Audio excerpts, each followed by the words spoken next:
Hats Media Online.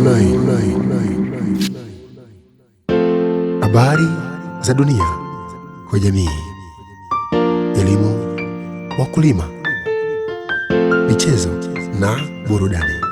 Fulani amazing ambao tumetembelea mastaa kubwa na ambao wapo location huku wakiendelea kutoa burudani za hapa nyumbani kwetu Kambeni Nyarugusu, lakini moja kwa moja tumeamua kuwaletea star ambaye ni kongwe comedian ambaye anafanya kazi nzuri kupitia RG Media Online, lakini pia tumeweza kumsogeza kwenye vioo, labda tuweze kutoa moja kwa moja ili aweze kujitambulisha wewe ambao hujawahi kumuona na kuweza kumtazama kwenye vioo vya RG Media Online. Blaza, mambo vipi?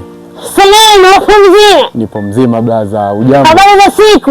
Blaza, umepotea. Amna bwana, maana shughuli nyingi, yani kulima, yani kuna nipoteza. Kwanza tuseme umependeza sana blaza. Kama kawaida yangu, ni kawaida yangu naitwa Ngwendu Lilo. Kweli blaza. Harazingu.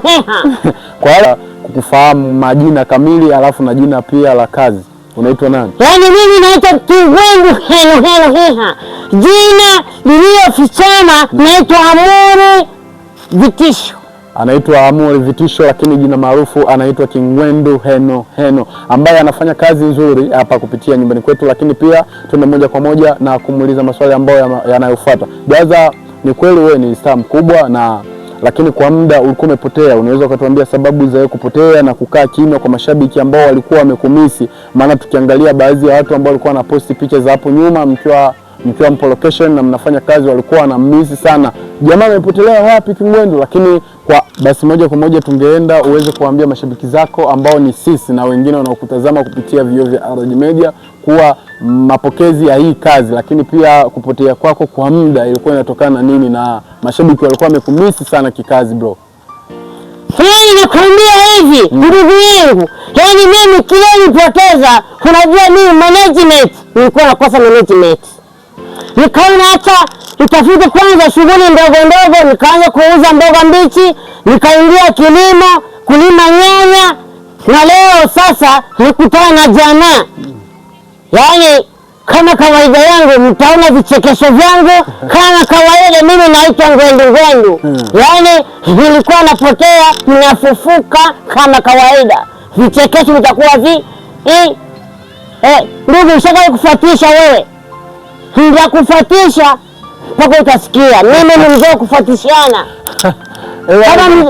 Kama alivyosema kiongozi wetu Kingwendu, amesema kwamba kilichokuwa kinampoteza moja kwa moja ni masuala ya management, lakini pia aliwahi kujishughulisha na mambo mengi ambao alipitia ili aweze kupata kipato chochote cha kumpeleka location. Labda niulize swali, blaza, katika mchakato ambao ulipambania wa kuweza kujitafuta kuuza mboga mbichi, kulima, ulipitia changamoto gani ambayo ilikusababisha mpaka wewe ukafika hatua ya kuzima kabisa, kukosa kipato na kufika mpaka hapo ulipofika moja kwa moja?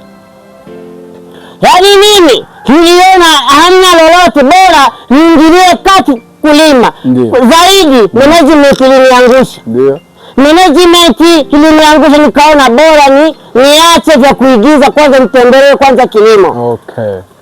Ya kumbe moja kwa moja tumeenda kugundua kuwa sababu kubwa ya wasanii ambao wanazuilika aidha kurudi nyuma kikazi inatokana na management ambazo zinazoweza kutusupport, lakini pia zinatokana na ule muondoko wa management ambao niweza nikapata boss leo, niweza nikakosa boss kesho. Lakini moja kwa moja blaza, tunahitaji tuzungumzie ambao ni kazi leo mpo location, na hii movie inaitwaje?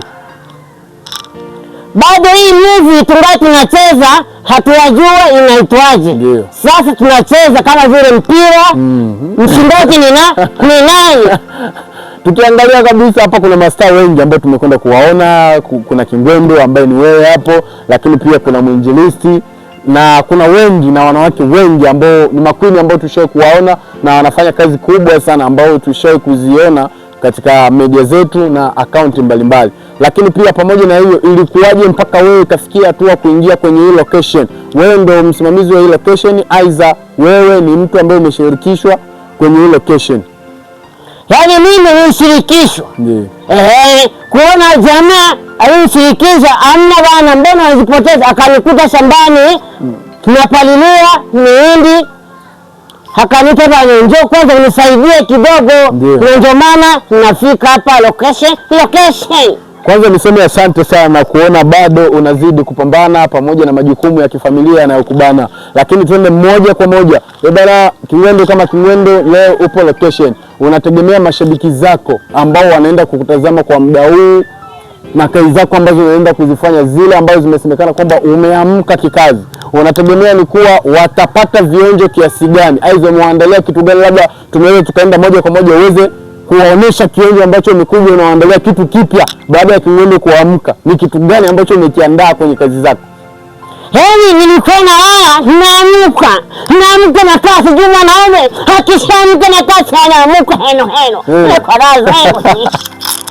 Vionjo vya Kingwendu jamani, ndio kama hivyo mnavyoviona, lakini pia moja kwa moja tuweze kumuuliza katika hayo majukumu ambayo anapitia familia, vipi haikuweza kumtenga, labda kwa sababu tumekuja kupata comment moja hapa mzee ambaye amesema kwamba sababu za yeye kupotea kwenye kazi zimetokana labda na familia labda imekutenga. Mzee sasa hivi umekuwa ni mtu mkubwa wa familia, unaendesha familia kubwa, una mke na watoto, inakuwaje tena uingie kwenye masuala ya sanaa na kipindi wewe umeshakuwa? Hiyo haikuwa ni changamoto? Maana tunajua sisi wasanii tunavicha sana kwa kusema kuwa management zinasababisha, lakini kumbe kuna mambo mengine yetu ambayo yanasababisha sisi tunafanyaje, tunapotea. Hii inakuwaje hiyo? Maana tulisikia hizo comment.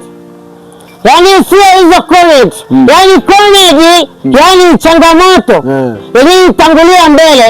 Ili kama familia haiwezi kanifanyizeti mimi niache kazi zangu za kuigiza. Mimi ni comedy kweli.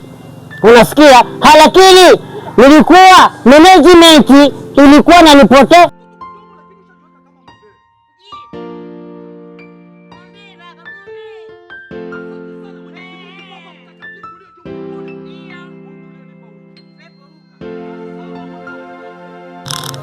Bana, ulikuwa nasi RG Media Online.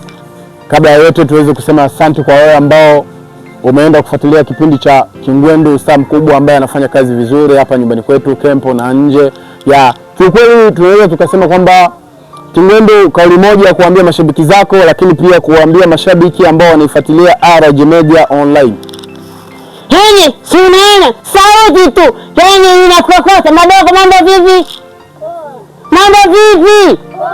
Unasikia mambo vipi?